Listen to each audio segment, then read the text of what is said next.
말씀 새해부터 보고 있습니다.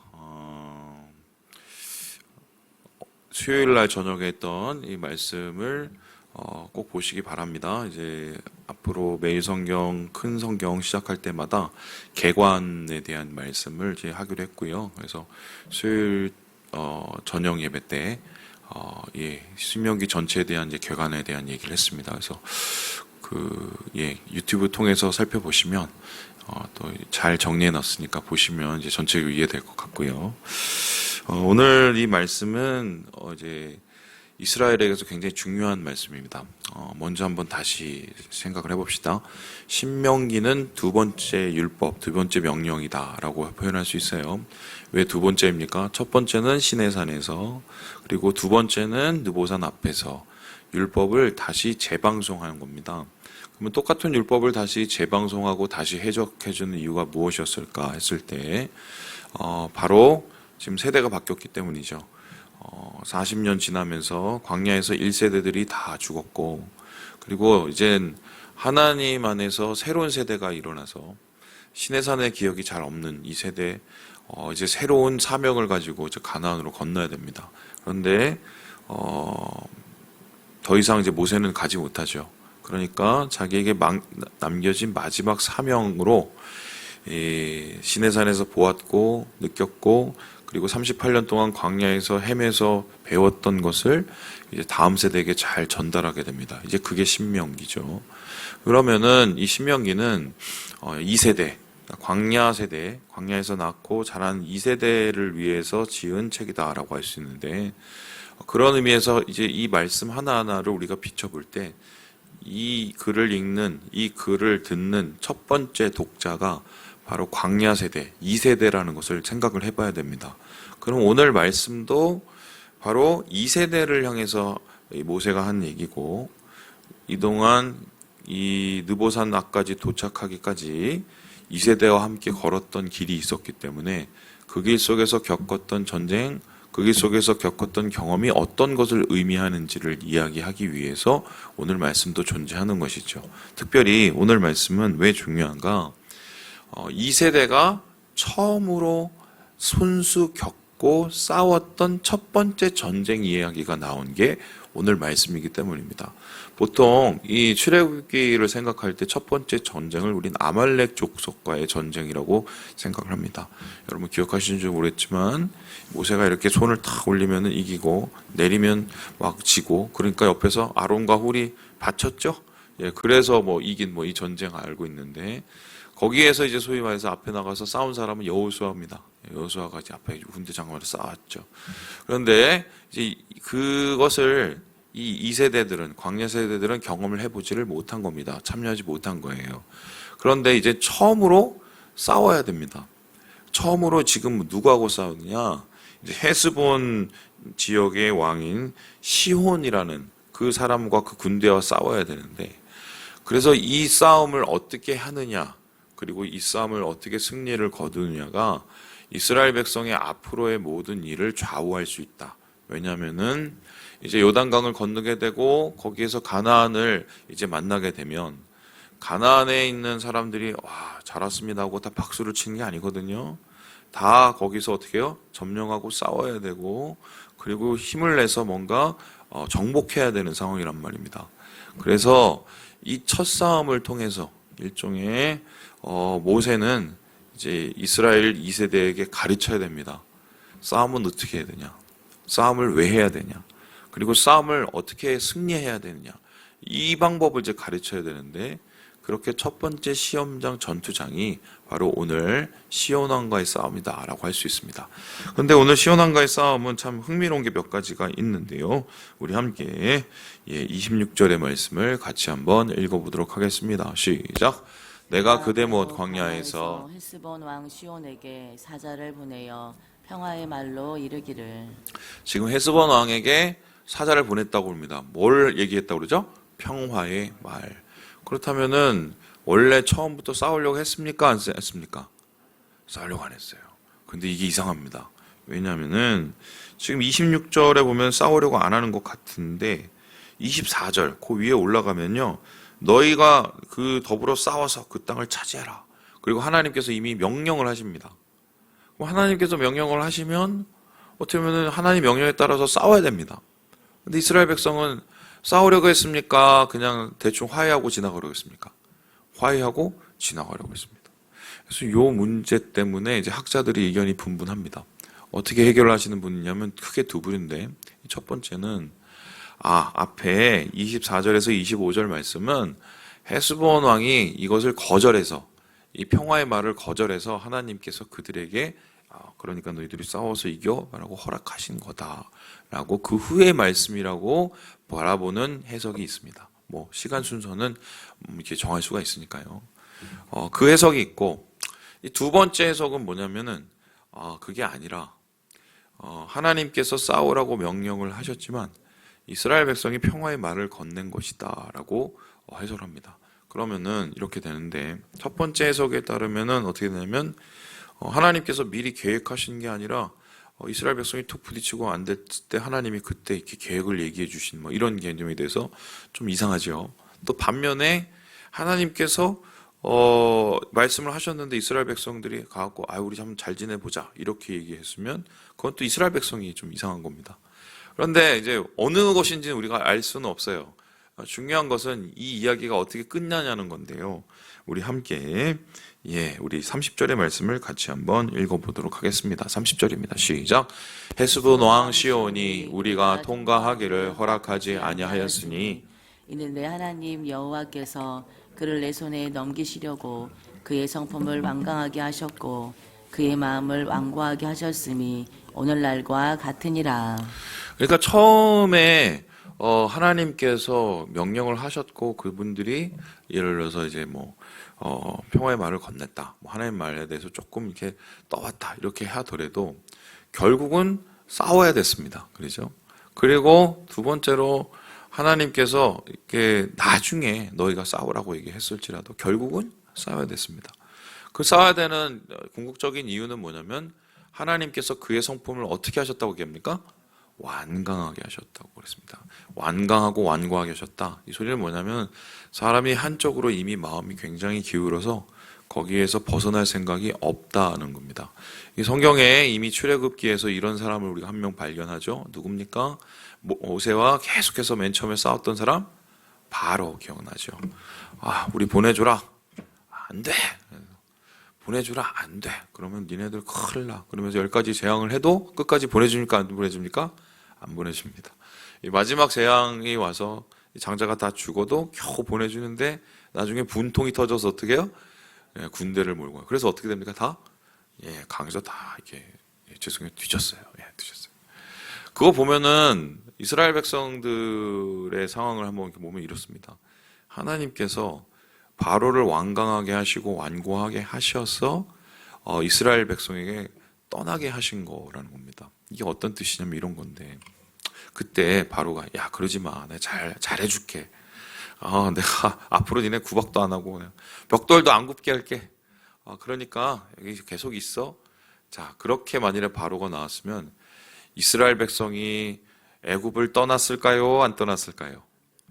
안 떠날 가능성이 되게 많습니다. 떠나도 아마 반은 남았을 거예요. 그리고 그 다음에 이스라엘 백성이 막 이렇게 홍해 앞에 나왔을 때 하필이면 하나님께서 홍해로 몰고 가시죠. 다른 길도 있었는데 바로가 그때 막 기분이 나빠갖고 승진이 나빠서 그때 뒤를 쫓아오지 않았다면, 그리고 이스라엘이 건너고 난 다음에 그 바다까지 뛰쳐들지 않았다면 어떤 일이 일어납니까? 이스라엘 백성은 앞으로 조금 힘든 일만 있으면 어떻게 다시 다 애굽으로 돌아가려고 그랬을 거예요. 근데 이미 저질러 놓은 게 있는 거죠. 바로하고 싸웠고 바로 군대를 전멸시켰단 말이에요. 그러니까 그런 상황 속에서 하나님께서 퇴로를 끊어버리시는 겁니다.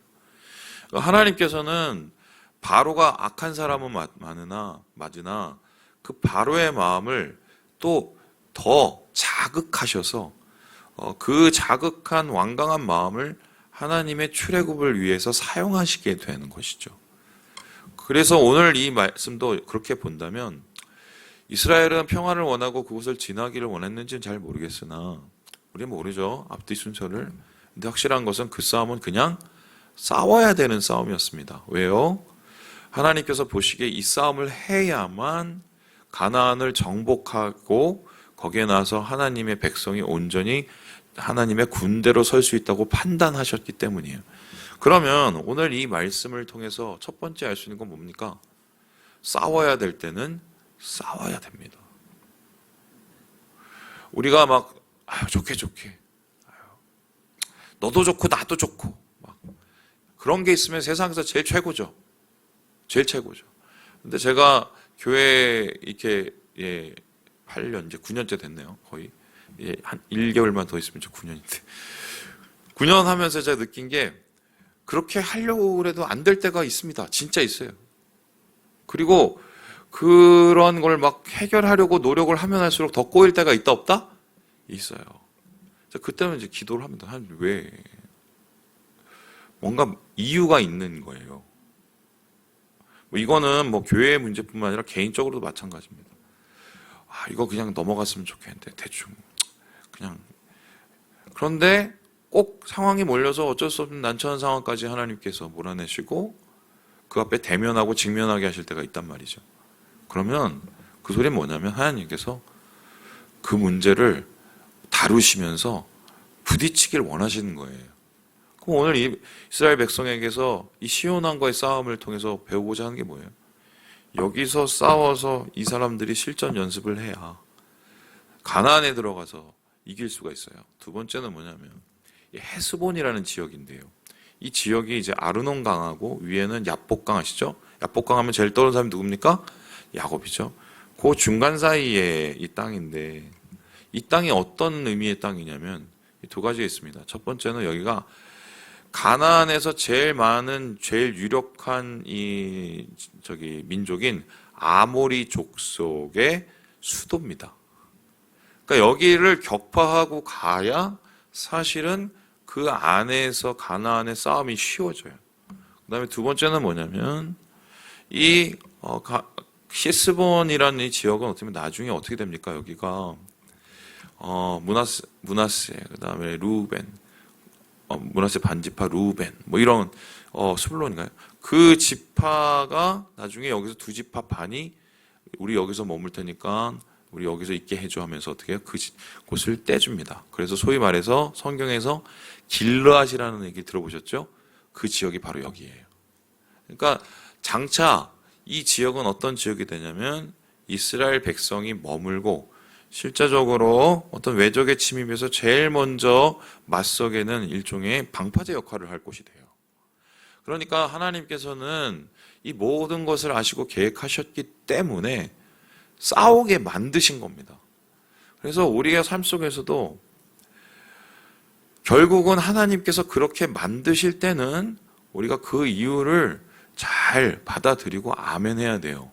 그리고 그 아멘 할 때는 반드시 내가 다 이해하지는 못하나 하나님의 분명한 의도와 계획이 있을 거라고 신뢰하면서 나아가야지 그렇지 않으면 더 곤경에 빠질 수가 있겠다. 그래서 오늘 이 싸움에 대한 시작을 우리가 먼저 바라볼 필요가 있다는 것입니다.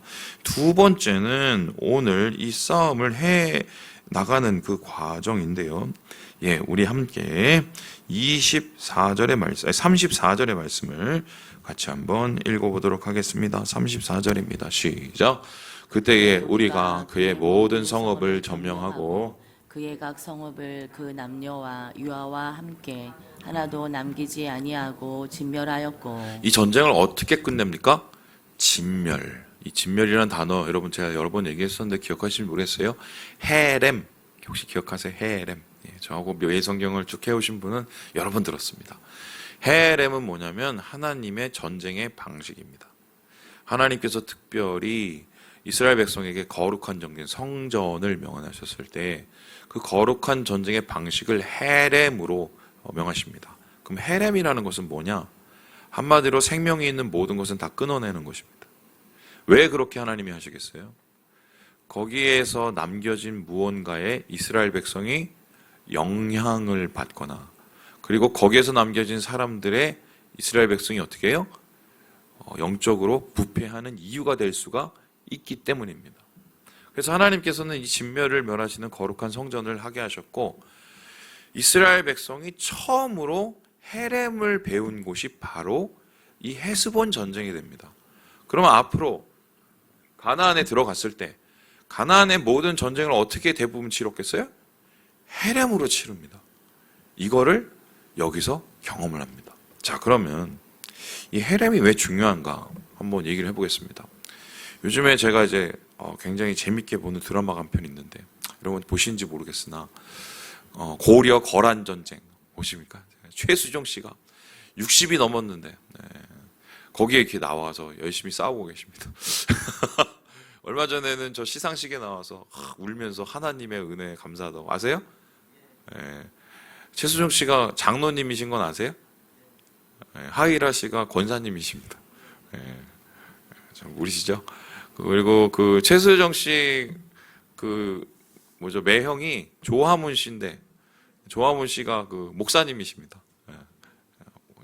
그런 집안이에요. 원래 예수 믿는 집안이 아니에요. 원래 집안이. 그런데 제가 그 조선 고려 거란 전쟁을 보면서 느낀 게 하나 있습니다. 전쟁이 일어나면 제일 고달프고 제일 힘든 사람들이 누굽니까? 싸우는 사람들인가요? 누구예요? 애들하고 여자들이에요. 그래서 우리가 모르는 게 한 가지 있습니다. 거란 혹은 왜 일본이죠. 이런 애들이 왜 전쟁을 일으켰을까요? 우리 생각에는 막 곡식 뺏어가고 소 뺏어가고 말 뺏어가고 그리고 무슨 금딱지 같은 거 뺏어가고 이런 거를 생각합니다. 그렇죠? 자, 그러면 그 당시에 백성들이 금딱지를 얼마나 갖고 있겠습니까? 집에 있는 금속이를 봤자 꽃게밖에 없는데 그거 갖고 와서 그리고 소 한 마리 그거 끌고 와서 여러분 흥미로운 게요. 얘네들이 전쟁을 할 때 제일 수익을 많이 창출하는 게 있습니다. 그게 뭔지 아세요? 포로입니다. 사람을 잡아가서 그 사람을 팔아먹는 돈을 가지고 배를 불립니다. 그래서 실제적으로 거란족이 쳐들어왔을 때도 사람을 잡아갖고 그걸 가지고 중국 전역에 다 팔아먹었어요. 그렇게 다 끌려갔어요, 우리 민족들이. 그리고 여러분 몽골 아시죠? 몽골이 우리나라 또 쳐들어왔었을 때 나중에 뭘 요구합니까? 공료. 그리고 가서 일할 사람 다 뺏어가죠. 사람입니다. 그리고 여기서 우리가 놀라운 게 있는데 일본이 우리나라 쳐들어와서 임진왜란 때 얘네들이 뭘 했는지 아세요? 부산 동네 이쪽에서 다 사람을 잡아갖고 다 빼갔습니다. 그래갖고 그거를 팔아먹었어요. 어디까지 팔아먹었냐? 포르투갈, 네덜란드까지 팔아먹었어요. 우리나라 사람들이. 그러니까 사실 전쟁에서 제일 돈이 되는 건 뭐다? 사람이에요. 그리고 그 다음 돈이 되는 건 제가 볼 때는 짐승 이런 거죠. 근데 하나님께서 그걸 다 전멸시키라고 해요. 그러면 전쟁하고 돈이 남는 게 있을까요? 없을까요? 없어요. 그럼 전쟁이라는 건 뭐냐면 해서 뭔가가 남아야 되는데 안 남습니다. 근데 그걸 하나님께서 치르게 하십니다. 그 이유가 뭐겠냐고요. 그 전쟁은 하나님이 시켜서 하는 겁니다. 하나님의 필요에 따라서 하게 되는 거고 하나님의 뜻에 따라 하게 되는 거기 때문에 이게 자기가 자기 주머니를 채우고 자기 배우를 채우는 전쟁이 아니라 하나님의 뜻을 위해서 하는 전쟁이라 이게 성전인 거죠. 주님을 위해서 하는 거. 그래서 이스라엘 백성은 이 성전의 방식을 이 헤스본 왕하고 겨루면서 배우게 된 거예요. 이게 굉장히 중요합니다. 나중에 이스라엘 백성들이 이 블레셋 족속 못 쫓아내고 결국적으로 망하는 이유가 된 게 헤렘을 제대로 못했기 때문이에요. 그리고 마지막으로 이 전쟁을 하나님께서 치르게 하시는 가장 중요한 이유가 있는데 우리 함께 37절 읽고 마무리를 해보겠습니다. 37절입니다. 시작. 오직 암몬족 속의 땅 야복강가와 산지에 있는 성읍들과 우리 하나님 여호와께서 우리가 가기를 금하신 모든 것은 내가 가까이 하지 못하였느니라. 여러분 기세가 올라서 다 점령을 하고 나면 그 다음에 어떻게 합니까? 그 옆에 땅도 탐나고 그 뒤에 땅도 탐나고 막 그러면 몰아붙여 막 이러면서 이제 다 뺏는 거죠. 그렇게 알렉산더가 점령하고 그렇게 나폴레옹도 점령하고 다 점령한 겁니다. 그렇죠? 그런데 이스라엘 백성이 이 전쟁 시온왕과 전쟁을 했었을 때 거기서 딱 멈춰버립니다. 그리고는 위에 있는 지역 에돔 족속 안 칩니다. 아래에 있는 지역 암몬 족속 안 칩니다. 왜 그랬어요? 하나님이 건들지 말라고 그랬어요. 왜요? 거기는 형제들이니까. 이스라엘 족속과 관계 있는 야곱의 형님 아니면은 아브라함의 조카의 그쪽에 관련된 같은 동족끼리 피를 흘리기를 거부하신 거죠.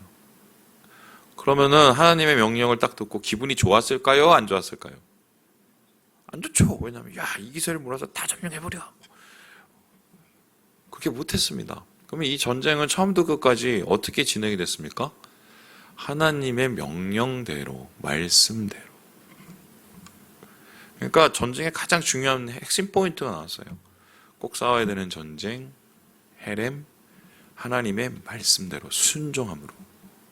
자, 그렇다면 이 말씀을 우리에게 적용해 보면 우리가 2024년에 닥치는 모든 일들을 우리가 영적 전쟁이라고 한번 그 시각에서 본다면 어떻게 싸워야 되느냐? 오직 주님의 뜻. 내 뜻이 아니라 오직 주님의 뜻. 오직 주님의 방식. 그러죠?